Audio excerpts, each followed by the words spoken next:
Hello विद्यार्थियों, मैं Lalit Verma LV classes में आप सभी का स्वागत करता हूं। तो आज के इस लेक्चर में मैं आप सभी को फिजिक्स के कुछ अन्य न्यूमेरिकल जो है यहाँ पर सॉल्व करवाऊंगा।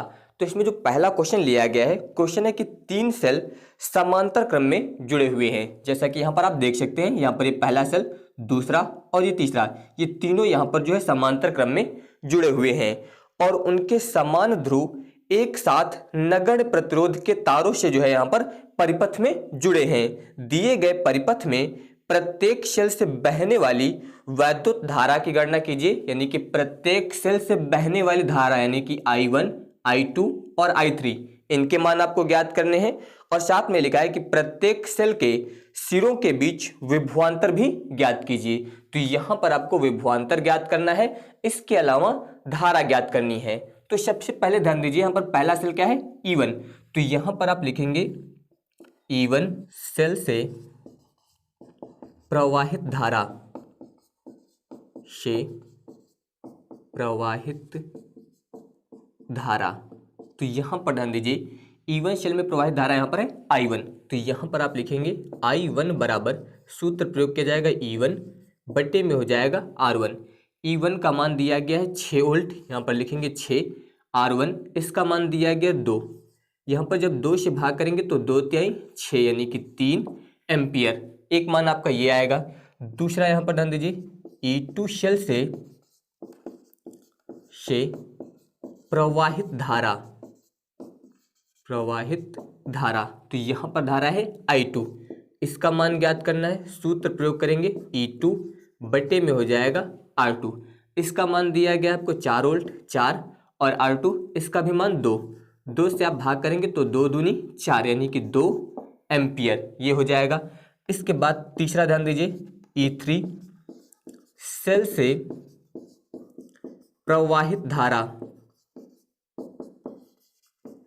इसको ज्ञात करेंगे। तो यहाँ पर I3 ये, और अब की बार सूत्र प्रयोग करेंगे यहाँ पर E3 और बटे में हो जाएगा R3, इसका मान दिया गया 2 बटे R3 का मान भी दिया गया 2 से भाग करेंगे तो 2 एकम 2 यानी कि 1 एम्पियर। तो यहाँ पर ध्यान दीजिए, धाराएं आ गई I1, I2, I3, इन तीनों के मान यहाँ पर आ गए हैं। अब इसके बाद ध्यान दीजिए, इनके सिरों के बीच आपको ज्ञात करना है विभवांतर। जैसे कि ध्यान दीजिए, यहाँ पर ज्ञात करेंगे तो इसको आप ऐसा लिखिए V, यहाँ पर BC लिख दीजिए, BC, इसका मतलब यहाँ पर जो सेल E1 लिखा है इसके सिरों के बीच विभवांतर। तो सूत्र प्रयोग करेंगे, यहाँ पर ध्यान दीजिए E1 माइनस यहाँ पर लिखना है I1 R1, इसमें जब मान रखेंगे तो E1 इसका मान दिया गया 6, यहाँ पर लिख दीजिए 6, माइनस I1 इसका मान हम लोगों ने ज्ञात किया है 3, गुणे R1 का मान हो जाएगा 2, इतना हो गया। अब ध्यान दीजिए, यहाँ पर 6 इसका गुणा करेंगे तो 3 दूनी 6, 6 माइनस 6 करेंगे तो ये आ जाएगा 0। इसी प्रकार ध्यान दीजिए, इसके सिरों के बीच विभवांतर ज्ञात करेंगे तो इसको आप लिखिए V, यहाँ पर है AD, तो यहाँ पर लिख दीजिए VAD। सूत्र प्रयोग किया जाएगा आपकी बार E2 माइनस I2, यहाँ पर हो जाएगा R2, इसमें जब मान रखेंगे तो E2 का मान दिया गया है 4, माइनस I2 का मान हम लोगों ने ज्ञात किया था 2, गुणे इसका मान दिया गया है 2, यहाँ पर भी ध्यान दीजिए 2 दूनी 4, 4 से 4 घटाएंगे 0, ये भी हो जाएगा। इसी प्रकार यहाँ पर ज्ञात करेंगे तो यहाँ पर आप लिखेंगे V, यहाँ पर दिया गया है FE, तो यहाँ पर लिख दीजिए FE।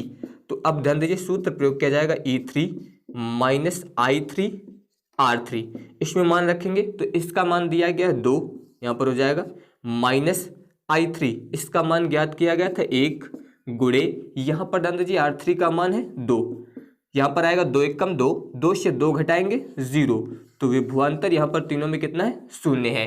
इस प्रकार से आप यहाँ पर इसे सॉल्व करेंगे। अब इसके बाद ध्यान दीजिए, अगला क्वेश्चन यहाँ पर दिया गया है कि दिए गए परिपथ में धाराओं I1, I2 और I3 के मान ज्ञात कीजिए। यहाँ पर आपको ये परिपथ दिया गया है, इसमें धारा I1, I2 और I3 के मान ज्ञात करने हैं। इसके लिए जो हम लोग यहाँ पर किरचॉफ के नियम का प्रयोग करेंगे। यहाँ पर जो किरचॉफ का दूसरा नियम होता है सिग्मा I इंटू R बराबर होता है सिग्मा E। इस नियम का यहाँ पर हम लोग प्रयोग करेंगे। ये किरचॉफ का दूसरा नियम होता है जिसे हम लोग बोलते हैं बंद पाश का नियम। तो यहाँ पर ध्यान दीजिए, सबसे पहले आप यहाँ पर लिखेंगे इसमें बंद पाश। ध्यान दीजिए यहाँ पर जो पहला बंद पाश होगा आपका ए एफ सी बी ए, इसका प्रयोग करेंगे आप। बंद पाश ए एफ, इसके बाद सी बी ए, सी बी ए में किरचॉफ के नियम से, किरचॉफ के नियम से, इसमें आपको किरचॉफ का नियम प्रयोग करना है। तो नियम क्या है, ध्यान दीजिए यहाँ पर सिग्मा आई इंटू आर, यानी कि धारा और प्रतिरोध के गुणनफलों का बीजगणितीय योग। तो ध्यान दीजिए आपने ये क्रम लिया है तो आपको बताया गया है अगर क्रम के विपरीत धारा है, जैसे कि आपने क्रम क्या लिया है ए एफ सी बी ए, तो क्रम के विपरीत अगर धारा बह रही है तो उसका मान माइनस। तो ध्यान दीजिए जैसे कि यहाँ पर ध्यान दीजिए ऐसे है और ये धारा ध्यान दीजिए विपरीत दिशा में आ रही है, तो इसका मान आपको माइनस में लेना है। इसके अलावा ध्यान दीजिए इधर जब जाएंगे ऐसे तो ये धारा उसी दिशा में है, तो इसका मान प्लस में लेना है। तो यहाँ पर ध्यान दीजिए ये धारा, इसके संगत प्रतिरोध 3 ओम, तो इससे आप ऐसा लिखिए 3 और इनटू में हो जाएगा I3, ये मान प्लस में रहेगा। इसके अलावा ये ध्यान दीजिए विपरीत दिशा में है इसलिए माइनस, इसके संगत प्रतिरोध है 2, तो यहाँ पर लिखिए 2 और ये हो जाएगा I2, इतना लिखेंगे बराबर। ध्यान दीजिए सिग्मा ई यानी कि विद्युत वाहक बलों का योग, तो यहाँ पर दिया गया है 1, तो बराबर में हो जाएगा 1, इतना आया। इसको आप मान लीजिए यहाँ पर समीकरण नंबर 1। अब इसी प्रकार ध्यान दीजिए हम लोग इस बंद पाश का प्रयोग करेंगे, तो यहाँ पर अब आप लिखेंगे बंद पाश, इसमें आप लिखेंगे F E D C F में, यहाँ पर आपको लिखना है F E D C F में, इसमें आपको किरचॉफ का नियम प्रयोग करना है। तो उसी प्रकार ध्यान दीजिए अगर क्रम के अनुसार ध्यान दीजिए तो ऐसा क्रम है इस प्रकार से, पहले वाले में हम लोगों ने जो क्रम लिया था वो ऐसे था इस प्रकार से, अब की इसमें ध्यान दीजिए इस प्रकार से है। तो अब इसमें ध्यान दीजिए अगर इधर से जाएंगे तो ये भी सही क्रम में धारा है और ये भी सही क्रम में, अब की बार दोनों के मान प्लस में लेना है। तो यहाँ पर ध्यान दीजिए धारा I1 है, प्रतिरोध 4 ओम दिया गया है, तो 4 यहाँ पर हो जाएगा I1 प्लस, इसमें जब जाएंगे तो धारा I2 है, प्रतिरोध 2 है, तो यहाँ पर 2 I2 बराबर, इसमें ध्यान दीजिए विद्युत वाहक बल आपका दिया गया 2 वोल्ट, तो बराबर में हो जाएगा 2। इसको मान लेते हैं हम लोग समीकरण नंबर 2। अब इसके बाद ध्यान दीजिए आप यहाँ पर लिखेंगे चित्र से। अब इस फिगर में आप ध्यान दीजिए यहाँ पर कुछ पॉइंट आपको समझने हैं, जैसे कि यहाँ पर ध्यान दीजिए धारा I1 है, जब ये धारा इस बिंदु पर पहुंची यानी कि यहाँ पर ध्यान दीजिए इस बिंदु पर, तो इस बिंदु पर धारा 2 भागों में बढ़ गई, एक भाग इधर चला गया और दूसरा भाग इधर आ गया, यानी कि आप बता सकते हैं यहाँ पर चित्र से I1 बराबर I2 प्लस I3, यही आपको यहाँ पर समझना है कि ये धारा जब आगे गई इस बिंदु पर तो यहाँ पर पहुँचने के बाद ये धारा का एक भाग इधर गया और एक भाग इधर गया, तो इस I1 का मान जो होगा इन दोनों के योग के बराबर होगा। इसको हम लोग मान लेते हैं समीकरण नंबर 3। अब इसके बाद ध्यान दीजिए यहाँ पर आप लिखेंगे समीकरण 2 में I1 का मान रखने पर, अब आपको जो है इसमें I1 का मान रखना है, तो जब आप यहाँ पर I1 का मान रखेंगे तो इसमें ध्यान दीजिए यहाँ पर दिया गया है 4, I1 की जगह पे ये वाला मान रख दीजिए I2 प्लस I3, इतना हो गया। इसके बाद प्लस यहाँ पर दिया गया 2 I2 बराबर में हो जाएगा 2, इसका गुणा करेंगे तो 4 I2 प्लस यहाँ पर हो जाएगा 4 I3 प्लस 2 I2 बराबर 2, ये दोनों जुड़ जाएंगे तो यहाँ पर 4 और 2 मिलकर हो जाएगा 6 I2 प्लस यहाँ पर आ जाएगा 4 I3, इतना हो गया और बराबर में हो गया 2। इसको हम लोग मान लेते हैं समीकरण नंबर 4। तो अब यहाँ पर ध्यान दीजिए एक समीकरण आपके पास ये है, दूसरा ये है, तीसरा ये है और चौथा समीकरण ये बन गया। अब ये चारों समीकरण आपको चालू करके जो है यहाँ पर I1, I2 और I3 के मान ज्ञात करने हैं। तो यहाँ पर ध्यान दीजिए इसमें दिया गया है 3I3, इसके अलावा यहाँ पर ध्यान दीजिए दिया गया 2I2। अगर इसमें हम लोग यहाँ पर 3 से गुणा कर दें तो यहाँ पर कितना बन जाएगा, 3 दूनी 6I2, जो कि इसके बराबर हो जाएगा। तो अब ध्यान दीजिए यहाँ पर आप ये लिखिए समीकरण 1 गुणे 3, इसका मतलब समीकरण 1 में आपको गुणा करना है 3 से और उसके बाद प्लस समीकरण नंबर 4। तो समीकरण 1 में हम लोग 3 से गुणा करके यहाँ पर समीकरण 4 में जोड़ेंगे। तो अब ध्यान दीजिए, अगर इसमें हम लोग 3 से गुणा कर दें तो इसे आप पहले इस प्रकार लिखिए, यहाँ पर लगाइए माइनस, इसमें 3 से गुणा करेंगे तो 3 दूनी 6i2 इतना हो जाएगा।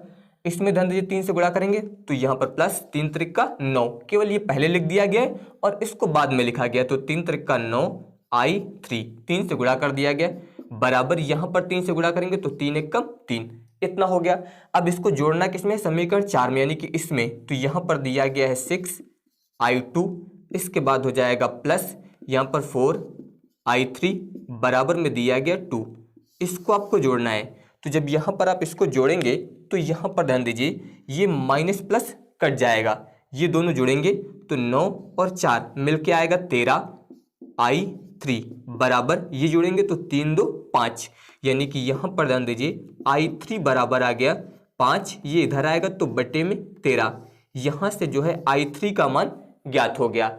अब इसके बाद ध्यान दीजिए, अब ये मान जो है हम लोग किसी भी समीकरण में रख सकते हैं, जैसे कि मान लीजिए इसमें रखते हैं, तो यहाँ पर आप लिखिए समीकरण 1 से यहाँ पर दिया गया है 3 इतना लिखेंगे इंटू i3 का मान रखेंगे आप 5/13, इसके बाद माइनस 2i2 बराबर 1, इसका आप गुणा कर दीजिए इसमें, तो 5 15/13, इसको आप इधर ले आइए -1 बराबर, इसको उधर ले जाएंगे तो 2i2, यहाँ पर इसका लाशा लेंगे 13, यहाँ पर हो जाएगा 15 माइनस इधर गुणा करिए 13 एक कम 13 बराबर 2i2, यहाँ पर ध्यान दीजिए 15 से 13 घटाएंगे तो 2/13 बराबर में 2i2। तो अब यहाँ पर ध्यान दीजिए 2 से आप इसको भी कैंसिल कर सकते हैं, यानी कि यहाँ से जो i2 का मान आएगा वो आएगा फिर 1/13, ये मान आ गया यहाँ पर i2 का। तो अब आपको i2 का मान भी पता है, i3 का मान भी पता है, तो इसका मतलब ध्यान दीजिए समीकरण 3 का प्रयोग करिए। अब समीकरण 3 से तो यहाँ पर हो जाएगा i1 बराबर i2 का मान रख दीजिए 1/13 प्लस, इसके बाद i3 का मान रख दीजिए यहाँ पर 5/13, यानी कि i1 बराबर, ध्यान दीजिए दोनों के हर बराबर हैं तो लाशा आ जाएगा 13, यहाँ पर 1 और प्लस में आएगा 5, यानी कि i1 बराबर 5 और 1 6/13, तो ये मान आ गया यहाँ पर। इसका मतलब ध्यान दीजिए यहाँ पर एक आंसर आपका i1 यानी कि आया है 6/13, i2 इसका मान आया है 1/13 और तीसरा यानी कि i3 इसका मान आया था 5/13। इस प्रकार से आप इन धाराओं के मान ज्ञात करेंगे। अब इसके बाद ध्यान दीजिए अगला क्वेश्चन है कि दिए गए चित्र में बिंदु P पर चुंबकीय क्षेत्र का मान ज्ञात कीजिए। तो यहाँ पर ये आपको एक फिगर दिया गया है, इसमें बिंदु P पर जो है आपको चुंबकीय क्षेत्र का मान ज्ञात करना है। तो इसमें ध्यान दीजिए धारा दी गई है 2 एम्पियर, यानी कि I का मान आपको दिया गया है 2 एम्पियर। इसके अलावा ध्यान दीजिए यहाँ से दूरी दी गई है बिंदु P की, यानी कि R, इसका मान दिया गया 2.73 सेंटीमीटर। एक कोण दिया गया यहाँ पर ध्यान दीजिए 60 डिग्री, इसको हम लोग मान लेते हैं φ1, ये आपको दिया गया है 60 डिग्री। दूसरा दिया गया है 30 डिग्री, इसको मान लेते हैं φ2, ये हो जाएगा 30 डिग्री। और बिंदु P पर जो है आपको चुंबकीय क्षेत्र का मान यहाँ पर ज्ञात करना है। तो इसके लिए सूत्र प्रयोग किया जाता है B बराबर μ0/4 इंटू होता है I/R साइन φ1 और प्लस साइन φ2। ये सूत्र आपको पता होना चाहिए। तो अब ध्यान दीजिए यहाँ पर ध्यान दीजिए सेंटीमीटर में दिया गया है, इससे आप मीटर में बदल दीजिए तो 2.73 गुणे 10⁻²मीटर। सेंटीमीटर को मीटर में बदलने के लिए 10⁻² से गुणा कर दिया जाएगा। तो यहाँ पर हो जाएगा B बराबर μ0/4, इसका मान होता है 10⁻⁷, ये आपको पता होना चाहिए, इसका मान इतना होता है। इसके बाद गुणे I का मान आपको दिया गया 2/R का मान दिया गया 2.73 गुणे 10⁻², इतना हो जाएगा। इसके बाद साइन φ1, इसका मान लिखेंगे आप 60 डिग्री प्लस साइन 30 डिग्री, इतना हुआ। इसके बाद B बराबर यहाँ पर ध्यान दीजिए 2 गुणे 10 की घात, ये -2 है, ऊपर जाएगा तो +2 हो जाएगा, और -7 से जब प्लस का 2 घटेगा तो यहाँ पर बचेगा -5 बटे में हो जाएगा 2.73। यहाँ पर ध्यान दीजिए sin 60 इसका मान होता है √3/2 प्लस sin 30 का मान होता है 1/2, यानी कि ये हो जाएगा b बराबर 2 गुणे 10 की घात -5 2.73। यहाँ पर ध्यान दीजिए इसका हर बराबर है तो यहाँ पर 2, यहाँ पर आप लिखेंगे √3 + 1, इतना हो गया, यानी कि यहाँ पर ये आएगा 2 गुणे 10 की घात -5, इतना हुआ, बटे में दिया गया है 2.73। यहाँ पर ध्यान दीजिए √3 का मान रखेंगे, इसका मान रख देते हैं 1.73, इतना हो गया, प्लस 1/2 इतना दिया गया है। इसमें ध्यान दीजिए यहाँ पर 2 से 2 भी कैंसिल हो जाएगा, यानी कि यहाँ पर हो जाएगा 10 की घात -5। इसके अलावा ध्यान दीजिए इसको जोड़ेंगे तो 1 और 1 2.73, और बटे में भी दिया गया है 2.73, तो यहाँ पर ये भी कैंसिल हो जाएगा। जब यहाँ पर ये इससे कैंसिल हो जाएगा तो यहाँ पर आएगा 10 की घात -5। चुंबकीय क्षेत्र ज्ञात कर रहे थे, इसलिए टेस्ला, ये यहाँ पर जो है इसका आंसर हो जाएगा। अब इसके बाद ध्यान दीजिए अगला क्वेश्चन यहाँ पर दिया गया कि एक इलेक्ट्रॉन 10 की घात -2 वेबर प्रति मीटर स्क्वायर के चुंबकीय क्षेत्र में 10 की घात 7 मीटर प्रति सेकंड के वेग से वृत्ताकार मार्ग पर चल रहा है, जिसकी त्रिज्या यहाँ पर 0.60 सेंटीमीटर है। इलेक्ट्रॉन का विशिष्ट आवेश E/m ज्ञात कीजिए। तो यहाँ पर ध्यान दीजिए सबसे पहले दिया गया था चुंबकीय क्षेत्र, और इसको हम लोग लिखते हैं B से, इसका मान दिया गया है 10 की घात -2 वेबर प्रति मीटर स्क्वायर, इतना हो गया। इसके अलावा वेग दिया गया है V बराबर 10 की घात 7 मीटर प्रति सेकंड, और यहाँ पर ध्यान दीजिए त्रिज्या दी गई है R बराबर 0.60 सेंटीमीटर, इतना दिया गया, और यहाँ पर विशिष्ट आवेश E/m आपको ज्ञात करना है। तो अब ध्यान दीजिए ये सेंटीमीटर में दिया गया, इससे आप मीटर में बदल दीजिए तो 0.60 × 10⁻², ये बदल जाएगा मीटर में। अब इसके बाद ध्यान दीजिए सूत्र होता है R बराबर mv/e × b, ये सूत्र होता है, और आपको ज्ञात करना है E/m। तो E आप इधर ले आइए, ऊपर गुणे में आ जाएगा, m लाएंगे तो ये बट्टे में आ जाएगा, तो E/m बराबर यहाँ पर दिया गया है v, R इधर बट्टे में आ जाएगा तो R × b, इतना हो गया। अब इसमें हम लोग मान रखेंगे तो v का मान दिया गया है 10 की घात 7, इसके बाद बट्टे R का मान हो जाएगा 0.60 × 10⁻² इंटू b का मान आपको दिया गया है 10 की घात -2, 10 की घात -2, इतना हुआ। तो E/m बराबर यहाँ पर ध्यान दीजिए -2 मिलके हो जाएगा -4, तो यहाँ पर जब ये 10 की घात -4 ऊपर जाएगा तो प्लस में जाएगा, तो यहाँ पर हो जाएगा 10 की घात 11 बटे यहाँ पर दिया गया 0.60, इतना हुआ। अब इसके बाद ध्यान दीजिए इसे आप ऐसा लिखिए, यहाँ पर लिखिए 1 गुणे 10 की घात 11 बट्टे में आपको दिया गया है 0.60, तो ये दशमलव ध्यान दीजिए 1 2 अंक बाद लगा है, तो अगर आप ये दशमलव कैंसिल करेंगे तो यहाँ पर 2 0 बढ़ जाएंगे इस प्रकार से। इसका मतलब यहाँ पर आया 100 गुणे 10 की घात 11 बट्टे में हो गया 60, 0 से 0 काट दीजिए, 2 से कैंसिल करेंगे तो 2 पंचे 10, 2 तिहाई 6, यानी कि 5/3 गुणे 10 की घात 11, या फिर आप ध्यान दीजिए 3 से भाग करेंगे तो 3 एक कम 3, एक बार जाएगा, यहाँ पर 2 बचेगा, तो दशमलव लगाने के बाद 0 यानी कि 20 हो जाएगा, 3 छंग 18। अब यही संख्या बार बार आती रहेगी, यानी कि 1.666, जब इसको शुद्ध करेंगे तो 1.67 गुणे 10 की घात 11। मात्रक लिखने के लिए ध्यान दीजिए यहाँ पर आवेश बटे द्रव्यमान है, ई यहाँ पर इलेक्ट्रॉन का आवेश होता है, m द्रव्यमान है, तो आवेश का मात्रक लिखिए कूलाम, और बटे में द्रव्यमान दिया गया तो कूलाम प्रति किलोग्राम, ये यहाँ पर इसका आंसर हो जाएगा। अब इसके बाद ध्यान दीजिए अगला क्वेश्चन है कि 99 ओम प्रतिरोध के चल कुंडली धारामापी में मुख्य धारा का 10% भेजने के लिए आवश्यक शंट के प्रतिरोध का मान ज्ञात कीजिए। तो यहाँ पर ध्यान दीजिए, सबसे पहले चल कुंडली धारामापी का प्रतिरोध दिया गया है, इसको हम लोग लिखते हैं जी से, यानी कि गैल्वेनोमीटर का प्रतिरोध यहाँ पर आपको दिया गया है 99 ओम, इतना हो गया। और इसके बाद लिखा था कि चल कुंडली धारामापी में मुख्य धारा का 10% भेजने के लिए, यानी कि यहां पर ध्यान दीजिए Ig बराबर आप लिखेंगे मुख्य धारा का 10%। तो अगर मुख्य धारा हम लोग I मान लें तो Ig बराबर हो जाएगा I गुणे 10/100, 10% निकालेंगे तो 10/100 ये कट जाएगा, यानी कि यहाँ पर आएगा I/10, इतना हो गया।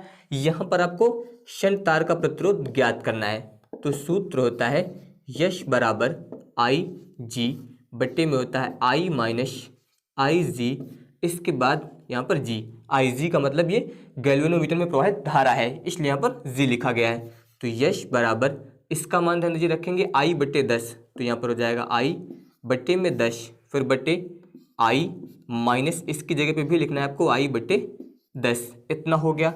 और इसके बाद G की जगह पे 99, तो बराबर यहाँ पर हो जाएगा I/10।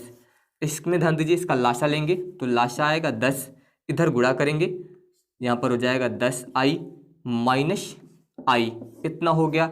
और यहाँ पर हो जाएगा 99, 10 से 10 कैंसिल हो जाएगा। इसके बाद I बटे में ध्यान दीजिए 10I से ये वाला I घटाएंगे तो यहाँ पर आ जाएगा 9I गुणे 99, I से I कैंसिल हो जाएगा, 99/9, 9 से इसको भाग करेंगे तो 9 एकम 9, फिर 9 एकम 9, यानी कि यहाँ पर आ गया 11। यहाँ पर हम लोग प्रतिरोध ज्ञात कर रहे हैं इसलिए ओम, ये यहाँ पर इसका आंसर हो जाएगा। तो अगर आप सभी को ये वीडियो पसंद आया हो तो इस वीडियो को लाइक, शेयर और हमारे चैनल को सब्सक्राइब जरूर करिएगा। धन्यवाद।